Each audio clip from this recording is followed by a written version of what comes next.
Hira makin merasa bersalah karena salah sasaran. Dia berinisiatif ingin membantu Orhun untuk membalut lukanya, tapi Orhun menolak. Sementara itu, kejadian ini dilihat oleh Eda. Otomatis Eda sangat panik dan dia juga berusaha menemui Orhun. Namun Orhun tidak mengizinkan Eda masuk ke kamarnya, lalu keesokan harinya Eda melaporkan Hira ke polisi. Kebetulan Orhun baru saja keluar dari kamarnya dan dia langsung mengklarifikasi keadaannya kepada polisi. Orhun bilang kalau tidak ada yang terjadi pada dirinya sehingga polisi pergi dari rumahnya. Setelah polisi pergi, Orhun mengajak Eda ke kantor untuk menegurnya. Namun Eda membela diri dengan mengatakan kepeduliannya itu. Sayangnya Orhun tidak butuh simpati dari Eda dan Orhun malah menegaskan agar Eda tidak mencampuri urusannya lagi. Sementara itu, Hira sedang ditekan dari berbagai sisi. Dia dimintai jujur soal masalah ini. Namun semua ini diketahui oleh Orhun sehingga Orhun memarahi ajudannya yang terlalu banyak menekan Hira. Kemudian Hira dibawa pergi dari rumah dan ditinggalkan di tengah jalan. Ini adalah perintah dari Afife dan Orhun yang baru saja mengetahui ini sangat marah kepada ibunya. Dia langsung mencari Hira ke sana kemari tetapi hasilnya nihil karena Hira tidak bisa ditemukan. Adapun Hira sedang berjalan menyusuri jalanan kota yang ramai.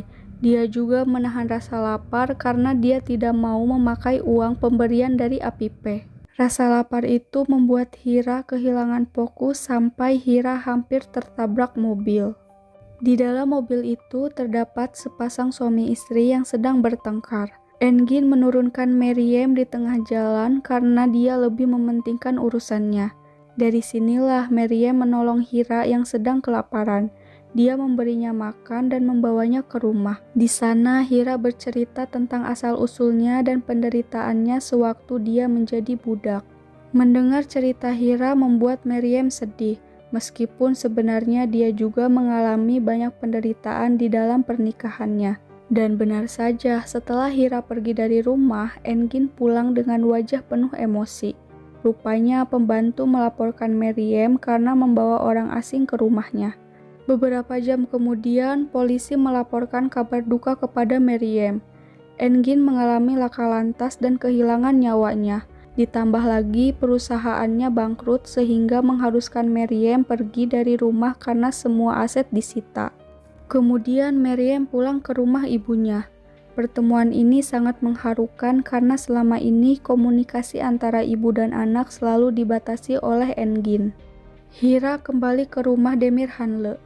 Dia menemui Orhun dan menegaskan jika dia tidak akan pergi kemana-mana sampai melunasi hutangnya. Sementara itu, Afife merasa kesal karena Hira kembali ke rumah. Dia membuat keputusan yang disetujui oleh Orhun tentang Hira. Sekarang tugas Hira bukan lagi melayani Orhun saja. Dia juga harus membersihkan rumah seperti pelayan lainnya. Saat sedang asyik mengobrol, Gulnur memecahkan bingkai foto keluarga pemberian dari Nihan. Kemudian Hira mengambil bingkai itu untuk diperbaiki sebelum orang lain mengetahuinya. Namun Orhun tiba-tiba datang ke kamar Hira saat Hira sedang memperbaiki bingkai foto itu. Untung saja Gulnur datang dan mengalihkan perhatiannya dengan paket berisi barang-barang Nihan yang baru saja datang. Orhun pun langsung pergi ke kantornya lalu memeriksa semua barang-barang Nihan. Di sana Orhun menemukan video Hira saat mengantarkan makanan kepada Nihan. Video itu sangat sensitif bagi Orhun. Dia langsung tersulut emosi padahal video itu masih panjang. Video lanjutan itu menunjukkan pelaku sebenarnya terekam saat dia menuangkan cairan racun ke dalam minuman Nihan. Orhun membawa Hira ke kuburan dan menghukumnya di sana. Dia mendorong Hira ke liang lahat dan membiarkannya sampai pagi. Kemudian Orhun menyuruh Hira bangun setelah dirasa cukup untuk menghukumnya. Hira pun keluar dari liang lahat itu lalu pergi ke tempat air untuk membasuh kedua tangannya. Di sana Hira melihat seorang pria sedang duduk di depan kuburan Nihan. Dia adalah Said Demirhanlı, yakni ayah Orhun. Jadi selama ini Said masih hidup dan dia bersembunyi dari semua orang selama bertahun-tahun. Said meminta Hira untuk merahasiakan pertemuan ini dari siapapun dan dia berjanji akan menceritakan semua kebenaran di masa lalu. Adapun Orhun melihat mereka sedang mengobrol. Dia sangat penasaran siapa pria itu. Hira pun menjawab kalau orang tua itu sedang mengunjungi makam kerabatnya. Sesampainya di rumah, Hira tampak gelisah karena punya janji temu dengan Said pukul 3 sore. Dia juga mencari tahu tentang kematian Said pada Halise. Namun percakapan mereka didengar oleh Orhun. Orhun pun memarahi mereka karena topik terkait ayahnya sangat sensitif baginya. Kemudian Bulter menyuruh Hira pergi ke taman untuk memetik bunga mawar. Hira melakukan itu, tapi Orhun tidak suka melihat Hira terus berkeliaran di rumahnya. Dia merampas bunga mawar yang dipetik oleh Hira sehingga duri-duri mawar itu melukai tangannya. Tepat pukul 3 sore, Said datang menemui Hira untuk menepati janjinya. Namun pertemuan mereka diketahui oleh Orhun sampai Said pingsan karena terkejut melihat putranya.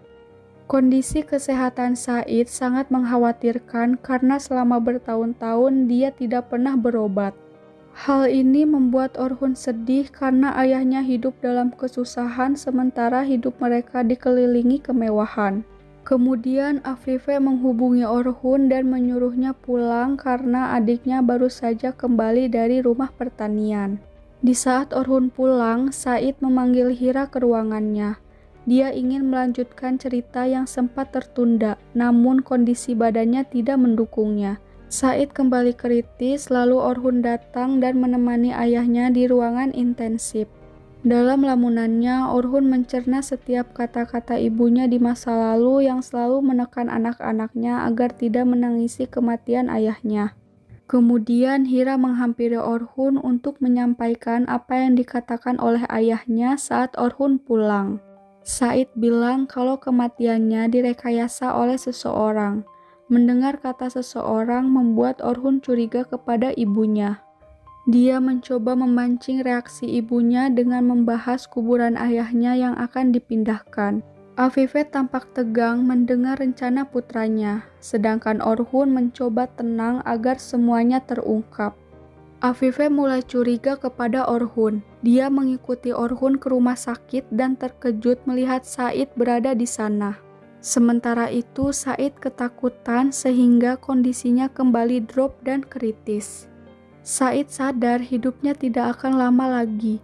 Dia berusaha menuntaskan cerita yang tertunda kepada Orhun. Said bilang kepada Orhun kalau ibunya menuduhnya berselingkuh. Padahal selama ini dia selalu mencintai ibunya dan selalu setia kepadanya. Setelah menceritakan semuanya, Said pun menghembuskan napas terakhirnya. Orhun semakin sedih karena hari ini dia benar-benar kehilangan ayahnya. Dia juga sangat kecewa kepada ibunya karena tega memfitnah ayahnya dan menelantarkannya selama bertahun-tahun dalam kesusahan. Kemudian Orhun pergi ke kantor untuk merenung sambil mengingat momen-momen penting bersama ayahnya. Dari dalam, dia mendengar ibunya sedang memarahi Hira karena terus menempel pada putranya.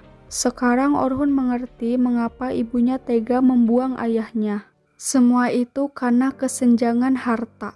Selama ini Afife selalu membanggakan dirinya karena dari keturunan bangsawan, sedangkan ayahnya berasal dari keluarga biasa saja. Oleh sebab itu, Orhun memutuskan untuk menikahi Hira sebagai bentuk perlawanan kepada ibunya.